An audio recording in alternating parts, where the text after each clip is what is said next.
All right, we're going to go under announcements here. You want to do roll call? Or, I'm sorry. Yeah, go ahead. Roll call, Larry. Supervisor Hughes? Under announcements here, Pioneer Crossing Landfill Committee letter. Mr. Hoover. Thank you.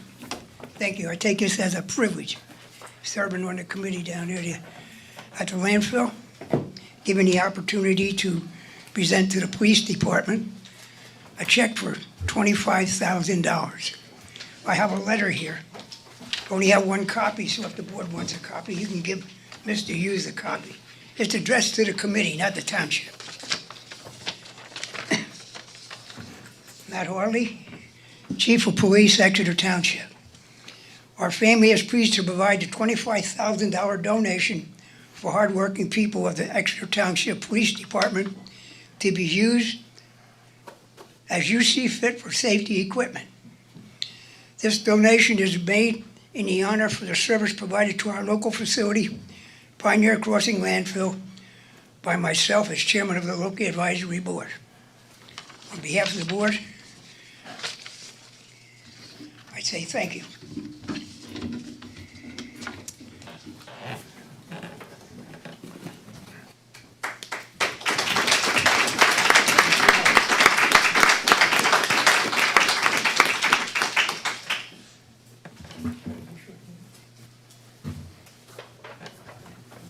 Thank you. Appreciate it. Thank you.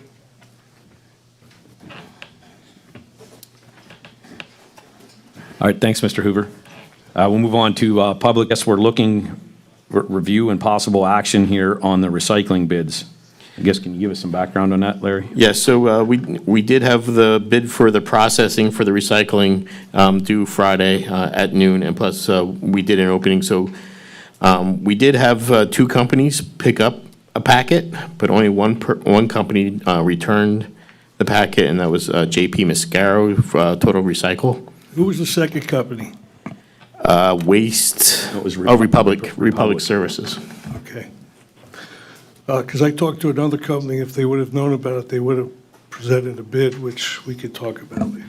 We did have it in the paper twice. It was advertised twice, but Okay, so I guess I'm looking for a motion to approve. Can we discuss this before we make a motion a little bit about this? Because I'd like to throw out some facts. For example, Sunday, I was in here for 3 hours going through the bid package, okay? And then I was in here today doing work, understanding the bid package. I called the Mascaros. They had an accountant that was supposed to call me because I had some questions. They never called me. But I think there's something, did any of you look at the bid package? Did you go through this binder? I looked at it previously, 2 months ago. 2 months, well, we didn't have this 2 months ago. Yes, yes, we did. We had this Before 2 we put months it out to ago? bid. that was the packet. This is the information for, this is the bid. Actual- Yeah. Yes, so you didn't, no one looked at this except me.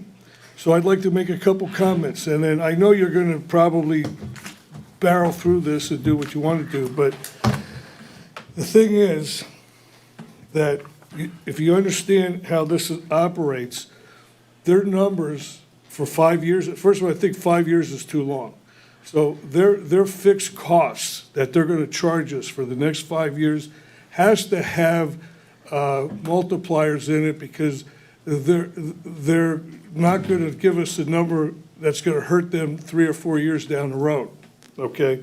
So that's part of it. The other part of it is, there's no incentive for them to be efficient. We don't know if their utilization rate is 100%. They may have capacity that's not being used, and we're paying for that. There's no risk for them. They're guaranteed their profit and their expenses in these numbers. And I'll tell you, quite frankly, it's amazing, because there's two fixed costs. One of it is the fixed residual cost per ton, okay? That's in this bid, it's $105. In the current contract that we're under, it was $79. That's a 33% increase. The second one is the fixed processing costs. It was $100.80 in the current contract. That's gonna go up to $149.70. That's a 48.5% increase. overall, combined, this current contract, we're paying $179.80 fixed cost per ton. This new one will be $254.70, a 42% increase. Now, and we only have one bid. We don't have anybody to compare this with, although I talked to a company up in Hamburg, CRI. When I told them these fixed costs, they couldn't believe it. They said, that's crazy, okay? I don't know if it is or not, because we don't have a second bid. But these are very high increases, and the problem is with the commodities market. So we do this every month. They're gonna factor in what the commodity prices are for the month. And going into a recession, and that's what we're gonna be doing, you're gonna see commodity prices probably dropping. You're gonna see volumes drop because people are going to buy less. And when the price per ton that they can get for the recyclables drops, our fixed cost stays the same. They're guaranteed that we cover their cost and their profit. This is like a sucker's deal here, okay? But we can't negotiate. This is the bid. What I'd like to see us do, we have 60 days to reject or accept this bid. I would like to see us consider, CRI said that if we throw out the bid and we do a rebid, they will provide us with a bid. And I can almost guarantee you Mascaro's fixed costs are gonna come down. If you want to help this community, if you really think that you're here to help this community, you need to reject this bid. We need to go out and get the other company. And they told me head-to-head against Mascaro, they had bids where one, Mascaro refused to bid against them, and the other one, they won the bid. So I think it's in our township's best interest to at least get two bids. Okay, thank you for your perspective. Michelle, do you have anything to add there? Fact. No, I'm fine with Okay. going out and making sure. One moment. I'll give you a different perspective here, because there's two parts to this, and I want the community to understand how this works. So, we could get a bid from Elk County, 211 miles away. That's cheaper than this, okay? But then the next bid is the trucking. We would have to truck it to Elk County. And then our trucking rates are now going to go up 500x. So because CRI, they didn't bid on it, we advertised it properly for 2 times, it's up in Hamburg. It's 30 miles. 25. Okay, 25 miles one way instead of 2. Okay, so the trucking costs are going to be 10x of what they are in Exeter, because when a recycling truck comes around, they fill up. Okay, and they can't get overweight. They only can put so much in the truck. Then they have to drive to the facility, empty the truck, then drive back to Exeter, continue the route. Okay, so if we have 200 trips to the landfill at 2 miles a trip, okay, or 25 miles a trip for the 200. So there's 2 parts to this bid. Currently, this bid is just for the processing plant, okay, and second, which is due on October 6th, I believe, right, Larry? I believe that's what it is. That's for the trucking. So I guess I don't even know how that's gonna work if this wouldn't work, because the trucking bid, it's probably a per mile rate or something like that. I don't know how you have that coming. But I don't want to get off track. I just want to explain that the further away that this processing plant is from Exeter, the more it's going to cost us in trucking. And diesel fuel is going to keep going up, okay? It's not going to go down. I know these costs are higher, but if you look at the per ton price versus the cost of fuel and the time it takes to drive from here to Hamburg or from here to wherever, those are going to be significant costs that no one else is talking about. And I just wanted to help the community understand that this isn't just a one instance, thing. We have to look at both parts. Can I mention one thing, sir? Sure thing.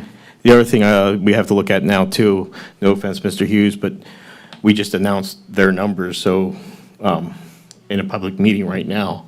So anybody bidding this could create another issue. Well, no, what we would do is throw out the bid, they can rebid. Yeah. That's what would happen. They wouldn't be committed to this these numbers. Right. So- That, first of all, that wouldn't be fair. First of all, you don't know what the transportation cost would be. Well, you don't either, Mr. Hughes, and you didn't But even what I bring it do up. know- I brought up a lot, what I do wait know- a second, you don't have the floor, What okay? I- We have the floor, Mr. Pearsall wanted to talk, and then a gentleman from JP Mascaro's, he'd like to say a couple words here. Thank you, Mr. Chairman. I actually signed up to speak in the beginning. I appreciate you giving me the opportunity to chat now.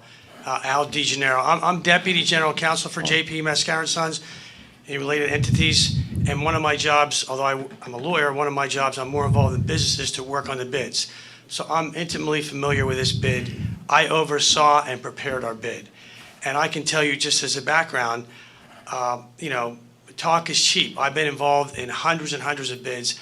I don't know that we've ever went head-to-head with CRI, because frankly, in this region, they can't compete with us. So for someone to suggest that they say they're going to bid at different price, that's foolish to suggest that in a public bidding solicitation.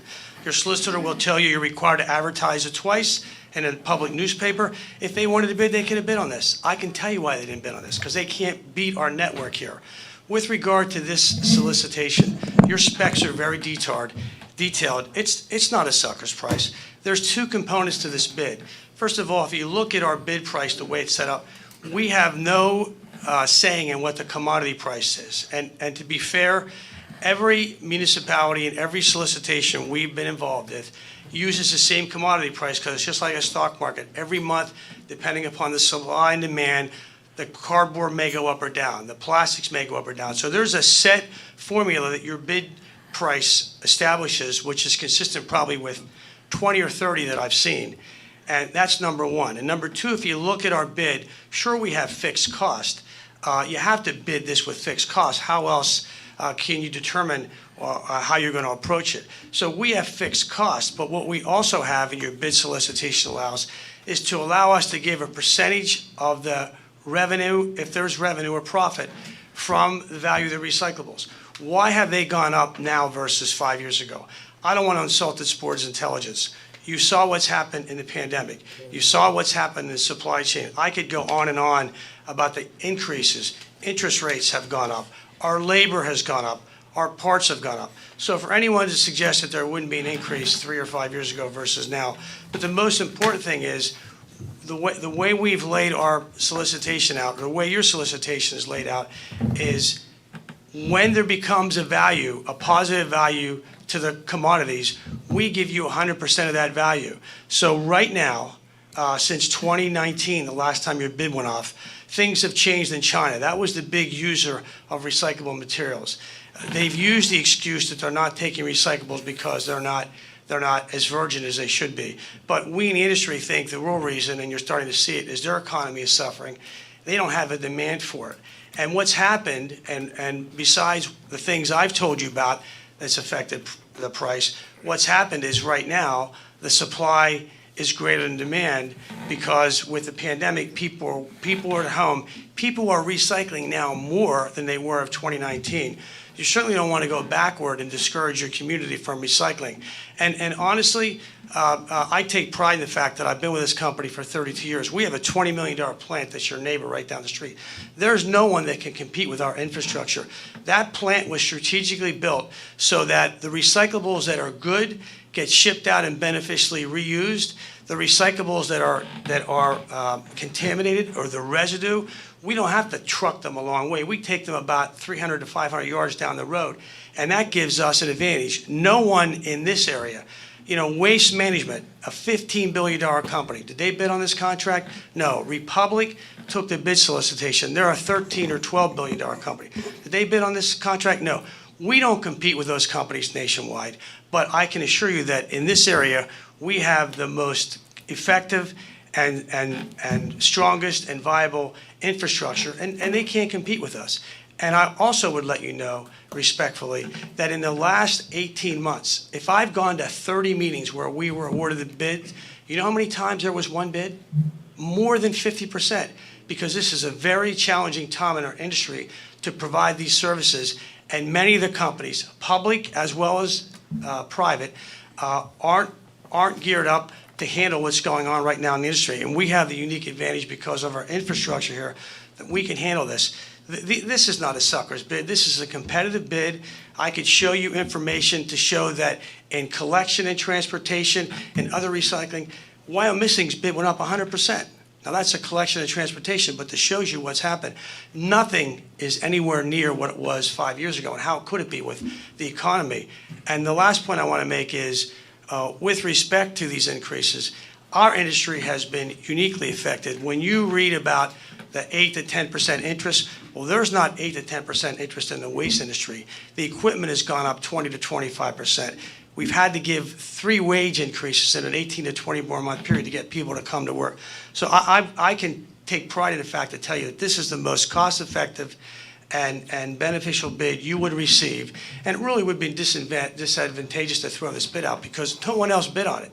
And why would you want to throw out a good bid? You've got a $20 million state-of-the-art recycling facility, a stone's throw away, that handles these environmental issues. In fact, our company is proud of the fact that we received a multi-million-dollar grant after a national search to increase recyclables because some of these public companies, Fortune 500, General Mills, Coca-Cola, Pepsi, they want to recycle more materials, and we're doing that. We've added things to the plant.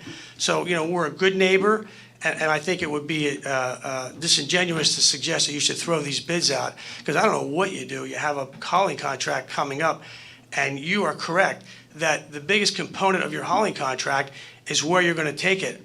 I didn't look at your specs, but there's got to be a limitation that even within so many miles, you can't force a hauler to drive 3 hours to drop recyclables off. So you have a good bid.